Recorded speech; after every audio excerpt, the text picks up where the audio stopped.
Una, dun sa plunder. Tama na ang threshold niyan ay 50 million. 50 million. Yes, apo. So, yung 75 million na nakuha ni Senador Marcoleta, Na donasyon, pasok nga. Ha? Oh. Kung yun lang ang pag-uusapan.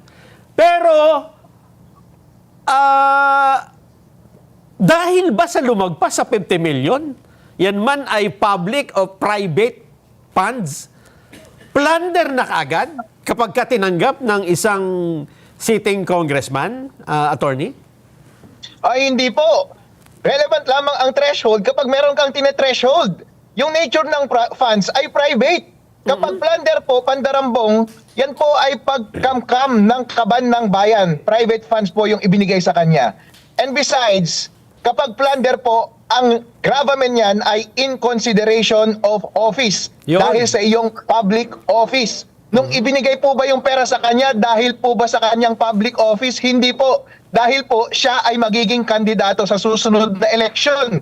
Kahit isang private na tao, pwede siyang maging kandidato sa susunod na eleksyon. As a matter of fact, pinawalang sala siya ng COMELEC dahil hindi nga siya candidate technically at that time. Therefore, ibinigay lamang ng mga kaibigan niya yung pera sa kanya because of his future candidacy. Halimbawa, ako po, kapag ako ay tatakbo, nung tumatakbo po ako, bilang Vice Mayor, meron naman pong nagbibigay sa akin ng pera. Meron nagbibigay sa akin ng something of pecuniary interest. Halimbawa, linilibre ako ng aking mga kaibigan. Aha. Yun po ba ay galing sa kaban ng bayan? Hindi po. Yun po ba ay by reason ng aking office? Ngayon po, kapag linilibre ako ng nanay ko, is it by reason of my public office? Hindi po, dahil love lamang nila ako. Kapag hindi by reason ng aking public office, kapag may other consideration, hindi po yan pasok sa plunder. Ganon din po ang nangyari kay Senator Marcoleta. Kahit sitting congressman siya at that time, yung pagbigay sa kanya ng pera ay hindi by reason of his being a congressman at that time. Dahil magiging future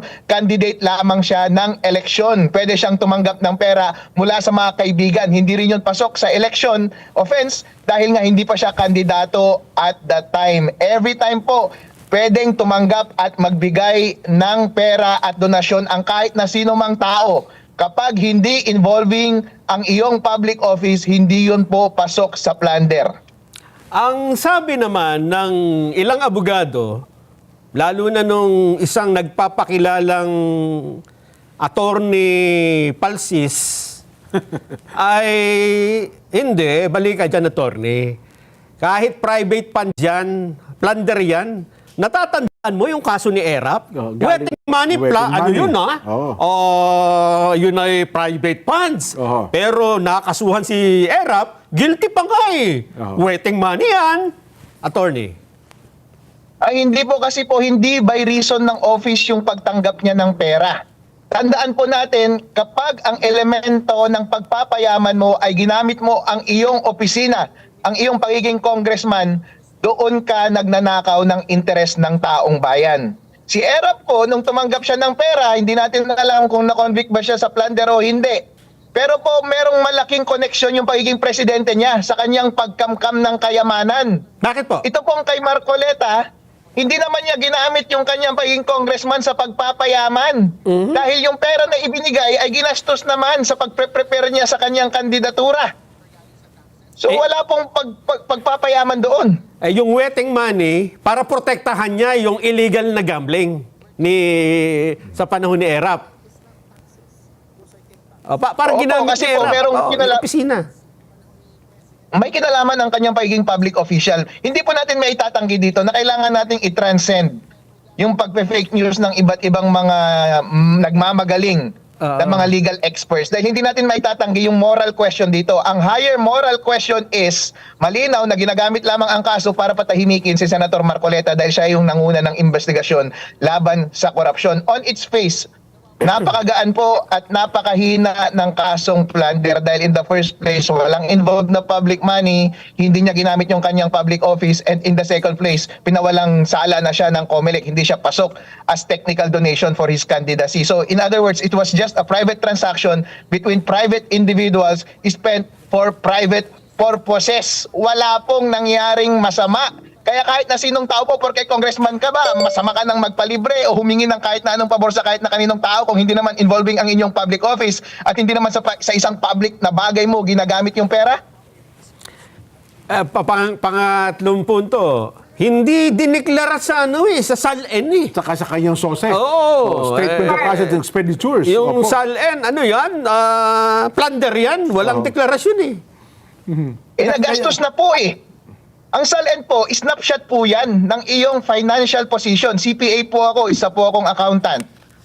Ang Statement of Assets and Liabilities, yan po ay parang balance sheet. Yan po ay snapshot ng iyong yaman at a certain point in time. Hindi po yan statement ng naipon mong yaman o nagastos mong yaman o yung transaction mo within a period. Ano yung yaman mo at a certain period of time. Yes. Kaya kapag tumanggap ka ng isang panahon at nagastos mo kaagad, therefore wala kang ikinayaman. Kung wala kang ikinayaman, hindi mo idedeklara yun sa iyong Statement of Assets, Liabilities, and Net Worth. Kasi nawala. Ginastos mo sa campaign. Oo nga, ano. So, kung ito ay una-una, sabihin na nating may basihan, pero nasa gray area eh. No? Oho. Ang nakikita ko, mas malakas pa nga yung mga testigo sa flood control eh. Oho. Sa tingin nyo, bakit itong inuna? Di ba, kung kasi ako magsasampa ng kaso dyan, at maghahabol ako ng mga magnanakaw, unahin ko yung malaki ninakaw. Yung probability na manalo ako. Tsaka gano'n. Yes, Sa tingin nyo ba, bakit nagkaganon? Matatalino naman yung abogado ng ombudsman. Matatalino po ang mga tao pero hindi natin maiwasan na sila ay corrupt at pinoprotektahan nila ang mga corrupt. Nakikita naman po natin yung pattern. Bakit po nila inuusig si Senator Marcoleta? Dahil siya po ang pinuno ng investigasyon laban sa korupsyon sa ating bansa. Ano po ang kanyang maling ginawa? Mali po ba na ipagpatuloy ang investigasyon sa korupsyon? Hindi naman po. Mali po ba na ilabas ang katotohanan? Hindi naman po. Mali po ba na manawagan na ikulong ang lahat ng nagkasala? Hindi naman po. Pero po, dahil napaka-epektibo niyang mamuno sa movement na ito, siya po ang pinupuntirya. Halatang halata po na ganito po ang objective ng ombudsman dahil po lahat ng mga naibunyag na sangkot dito sa flood control scandal ay hindi pa nakakasuhan doon sa Sandigan Bayan. Kunwari may sinasampang kaso, may pinaprocess yung ombudsman doon sa kanilang opisina para mag-prosecute in preparation sa isang prosecution sa Sandigan Bayan, laban kila sa Aldico, laban kila Romualdez at laban sa mga heads ng mga relevant departments. Pero bakit hindi nila isinasampa ito sa Sandigan Bayan para ma-issuean sila ng warrant of arrest at sila yung arestuhin?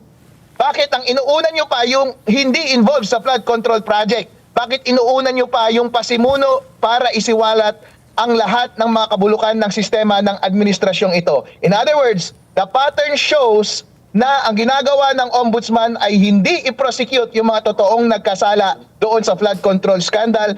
Ang totoo niyang objective, hindi niya na ito may tatanggi. By the pattern, he is demonstrating na ang kanilang gusto yung i-prosecute lamang at i-persecute ay yung namumuno sa paglabas ng katotohanan tungkol sa flood control corruption. Ang trabaho po ng ombudsman ayon sa saligang batas ay mag-imbestiga, magsamba ng kaso at i-prosecute lahat ng mga korap sa ating bansa. Kaya dapat lahat po ay pinoprosecute niya. Lahat ng nalaman doon sa flood control investigation, lahat ng pinaprocess niya ngayon na investigation doon sa kanyang opisina. Totoo po yung sinasabi nila. Ginagawan daw nila ng investigasyon sila Zaldico, sila Romualdez. Bakit hindi nyo isampa na kaagad ito doon sa ombudsman? Bakit inatras nyo pa yung mga totoong taong sangkot? Bakit ginagawa nyo pa silang state witness? Bakit yung hindi involved sa ombudsman, yun pa yung unang in-elevate ninyo papunta doon sa Sandigan Bayan? So malinaw po yung pattern, malinaw yung trend na ang ginagawa lamang nila ay patahimikin yung leader ng pag-iimbestiga ng laban sa korupsyon sa ating bansa. Pero bakit po nung tanungin ng Pangulong Bongbong Marcos tungkol sa yung nagrarally daw po may selective justice eh. Ang sabi ng Pangulo, hindi, mali sila dyan. Oho. Walang selective justice. Bakit kaya gano'n ang naisagot ng Pangulo? Sinungaling po ang ating Pangulo dahil ang katotohanan ay hindi nagsisinungaling. Ang totoo po niyan ay ang hustisya, ang panawagan ng hustisya at ng taong bayan ay panagutin ang lahat ng nagkasala dito sa flood control scandal. Umamin na po si Zaldico. Umamin na po si Romualdez. Umamin na rin yung mga bodyguards ni Zaldico. Lahat ng ebidensya po ay overwhelming. Lahat po ng kaso ay nandoon na raw sa ombudsman. Ang justice na totoo ay unahin nyo na silang kasuhan at i-elevate nyo na po sa Sandigan Bayan para maaresto na sila at umandar na po yung kaso. At ipagpatuloy nyo po yung flood control investigation sana under the leadership ni Marcoleta before. Pero hindi nyo po yun ginagawa. Ano po ang ginawa ninyo? Yung pinuno po ng investigasyon laban sa korupsyon, siya pa ang kinasuhan ninyo ng isang bagay na non-bailable na hindi involved doon sa flood control quandary. So hindi po natin maitatanggi ngayon na iniipit lamang siya. Plunder pa ang ginawa ninyo, non-bailable. Hindi po yan basta kapag naaresto po siya, ilang taon po siya mabubulok doon bago pa siya mailabas sa kulungan. Yan po ay effectively magpapatahimik kay Senator Marcoleta. Kapag yung leader po ng oposisyon, siya pa ang kinasuhan ninyo, pero yung mga totoong nagkasala under the administration o naging kakampi ng administration, hindi ninyo kinakasuhan. Yan po ba ay selective justice o hindi? Hindi mo po may tatanggi ang katotohanan, selective justice po yan. Nagsisinungaling po si BBM nung kanyang itinatanggi na walang selective justice sa ilalim ng kanyang administrasyon. At ang selective justice ay injustice, attorney, di po ba? O tama po yan. Dapat po ang application ng batas ay pare-pareho sa lahat. Alam na po natin yan throughout history na lahat ng nangungunang nananagot ay sila po dapat ang pinapanagot at ikinukulong at kinakasuhan. Kung ang inuusig mo pa ay yung mga nangungunang lumalaban sa korupsyon, ayan po talaga ay injustice. Hindi lang nakakainis, nakakagalit.